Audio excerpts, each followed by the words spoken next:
ರಾಯಚೂರು ದಾಸ ಶ್ರೇಷ್ಠ ಕನಕದಾಸರ ಜಯಂತಿಯ ಅಂಗವಾಗಿ ರಾಯಚೂರಿನಲ್ಲಿ ನಡೆದ ಮೆರವಣಿಗೆಯಲ್ಲಿ ಶಾಸಕ ಡಾಕ್ಟರ್ ಶಿವರಾಜ್ ಪಾಟೀಲ್, ಗ್ರಾಮೀಣ ಶಾಸಕ ಬಸನಗೌಡ ದದ್ದಲ್, ವಿಧಾನ ಪರಿಷತ್ ಸದಸ್ಯ ಎ ವಸಂತಕುಮಾರ್ ಅವರ ಡೊಳ್ಳು ಬಾರಿಸುವ ಮೂಲಕ ಗಮನ ಸೆಳೆದರು.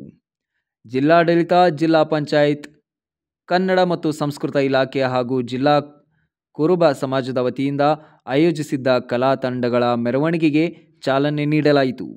ನಗರದ ಗಂಜ್ ವೃತ್ತದಲ್ಲಿರುವ ಕನಕದಾಸ ಪುತ್ಥಳಿಗೆ ಗಣ್ಯರು ಮಾಲಾರ್ಪಣೆ ಮಾಡಿ ಮೆರವಣಿಗೆಗೆ ಚಾಲನೆ ನೀಡಿದರು.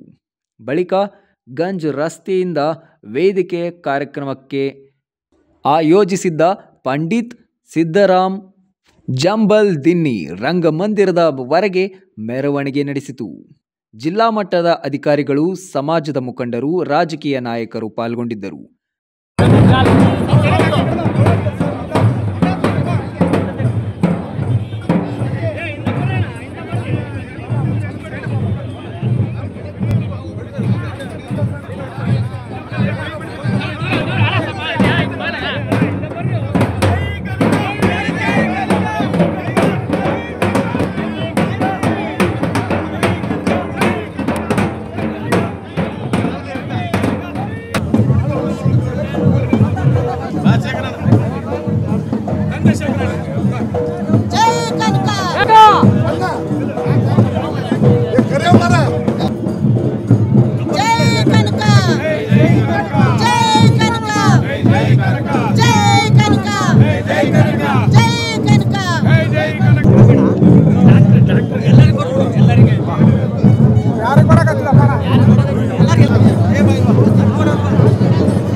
Thanks for watching Read, Discuss and Debate with editor Dr. Yan Prashant Rao. Wanted reporters in print, digital and visual media for Bharat Vaibhav Daily Newspaper, BV News 5 Channel and BV Fast Web News from all the talukas of Karnataka, Goa and Maharashtra. If interested, send your resume to 9019229369.